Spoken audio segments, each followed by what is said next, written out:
Eu pedi para vir uma pergunta que nem essa, na hora em que eu falei que qualquer arma, própria, imprópria, branca, de fogo, aumenta a pena do roubo. De fato, eu, como se diz no esporte, levantei a bola esperando a cortada. E veio. E que cortada! Essa é a pergunta que não quer calar. E o roubo com a arma de brinquedo? A arma de brinquedo aumenta a pena do roubo? Primeira questão que eu acho que tem que ser bem pontuada. O fato do roubo ser praticado com arma de brinquedo não retira a tipificação de roubo. Não torna a conduta um furto. Afinal de contas, o roubo pode ser cometido mediante violência ou grave ameaça. E a arma de brinquedo é perfeitamente idônea para ameaçar. Você não fica com medo de uma arma de brinquedo? Eu fico, até porque eu não sei que é de brinquedo. Até porque eu não vou ficar olhando para a arma do assaltante na hora do assalto. Não recomendo. Então, portanto, eu não sei que a arma de brinquedo, é claro que eu fico com medo. Portanto, roubo com arma de brinquedo não é crime impossível, hein? Pelo amor de Deus. Não é crime impossível e não é furto. Tentar matar alguém com disparo de arma de fogo, com arma de brinquedo, é impossível. Roubar não é impossível nem aqui nem na China. É bem possível, bem provável e pode acontecer. Então não é nem crime impossível e nem muito menos furto. Agora, outra questão é saber se é um roubo com pena aumentada ou roubo sem pena aumentada. E é isso que o candidato aqui perguntou. Bem, como basicamente tudo no meio jurídico, aqui nós também temos duas posições. Primeira, aquela mais severa e majoritária. Antigamente era a majoritária, tanto é que havia inclusive entendimento simulado a respeito dela. Primeira, e a que era antigamente majoritária, mais severa. Aumenta a pena sim. Porque o que é determinante na arma de brinquedo, ou melhor, o que é determinante na arma em geral, não é o seu potencial lesivo, mas é o seu potencial intimidatório. E potencial intimidatório, a arma de brinquedo tem. O problema não é se ela dispara ou não dispara. O problema é que a vítima se sente mais fragilizada, mais acuada e com mais medo quando ela é assaltada com uma arma de brinquedo e não sabe, óbvio que é de brinquedo. Então, a primeira corrente mais rigorosa, mais severa, diz que sim, que deveria aumentar a pena, mesmo que a arma fosse de brinquedo. Mas tudo mudou, porque aquele entendimento simulado, a súmula que previa o aumento de pena quanto à arma de brinquedo, foi cancelada.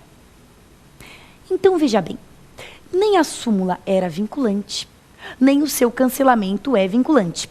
Mas se isso cai numa prova, esse entendimento que eu vou dizer agora é vinculante, porque é ele que vai ser cobrado. E o entendimento é de que não aumenta-se a pena quando o emprego é de arma de brinquedo. E por quê? A arma de brinquedo não tem potencial lesivo. Eu sei que eu, como vítima, não vou saber se a arma é de brinquedo ou é de verdade. Mas assim, pensando hipoteticamente, se fosse para escolher, o que você preferia? Você preferiria ser assaltado com uma arma de verdade ou com uma arma de brinquedo? É claro que você preferiria não ser assaltado de forma alguma, mas se tivesse que escolher, era preferível ser assaltado com uma arma de verdade, que o dedo ali do cidadão pode escorregar num vacilo, num tropeço, num nervosismo e te matar à toa? Ou com uma arma de brinquedo, que dá medo, mas não tem perigo algum? A questão não é se você sabia ou não sabia, se sentiu medo ou não. O medo é inerente ao roubo. Se não tiver medo, não é roubo, é furto. Então o medo é inerente ao roubo. Não é ele o que justifica o aumento de pena da arma.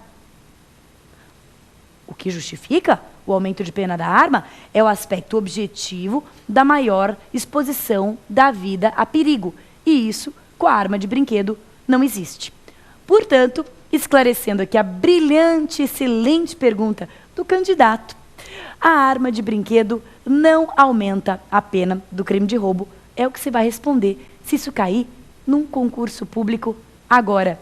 É jurisprudência, tudo pode mudar mas por enquanto é isso. Próxima pergunta. Professora Patrícia, quando se consuma o crime de latrocínio? Puxa vida, hein? Outra pergunta de nível excelente, porque essa questão da consumação do latrocínio, em primeiro lugar, é uma grande controvérsia doutrinária, tem basicamente 118 mil correntes que tentam resolver essa questão. E é uma questão boa para concurso, porque não segue o bom senso. Isso é o que eu chamo de uma legítima pegadinha. É uma questão que o aluno que resolve pelo bom senso geralmente erra. Porque o bom senso diz o seguinte: poxa vida, se o latrocínio é um crime contra o patrimônio, o que deve determinar o seu momento consumativo é o que aconteceu com o patrimônio. Portanto, é o que aconteceu com a subtração. O latrocínio se consuma quando eu de fato conseguir a subtração. Erro quem pensou assim. Depois de um intenso debate jurisprudencial, que não aqui convém aqui reproduzir, não temos nem tempo e nem a intenção de reproduzir esse intenso debate jurisprudencial, foi editada uma súmula, essa sim em plena vigência, que é a súmula 610 do STF. E essa súmula 610 do STF dá conta de que haverá latrocínio quando a morte estiver consumada. Prestou atenção? Haverá latrocínio quando a morte estiver consumada, independentemente do que acontecer com a subtração. Olha que coisa maluca. Se eu, por exemplo, para praticar um roubo, atiro na pessoa com a intenção de matá-la, a pessoa não morre, mas eu consigo pegar o relógio e vou embora com o relógio dela? Houve latrocínio tentado. Houve apenas uma tentativa de latrocínio, porque a morte ficou na esfera tentada. A morte não se consumou. Por outro lado, o inverso é verdadeiro. Se eu quero roubar a pessoa, quero matá-la para roubá-la, então eu atiro nela e ela morre. Mas no momento em que eu estou ali recolhendo os bens, chega a polícia e eu saio em disparada sem levar nada, nada na dica de nada. Haverá latrocínio consumado, porque afinal de contas a morte se consumou. Não tem muita lógica, né? Por isso que é pegadinha.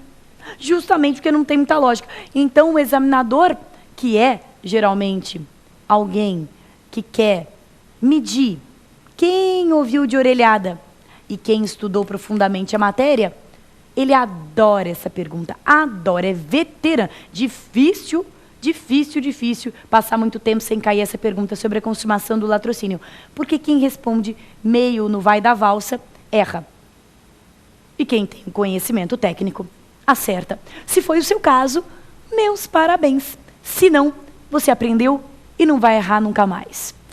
Vamos ver qual que é a nossa próxima pergunta? Professora Patrícia, no crime de extorsão, é necessário que haja o recebimento da vantagem para a consumação? Bom, outra pergunta clássica. Aliás, olha, esses dois crimes não foi à toa que eu os escolhi, né? Eu não ia escolher uma coisa que não caísse nunca só para o meu prazer individual. É claro que eu escolhi já sabendo que isso tudo cai. E cai mesmo. Tem que ter vantagem devida ou não? Eu tenho que receber a vantagem devida num crime de extorsão? O crime de extorsão é material ou é formal? É outro jeito de fazer a mesma pergunta, percebeu? Ele depende de resultado ou ele se consuma com a mera conduta independentemente do resultado previsto?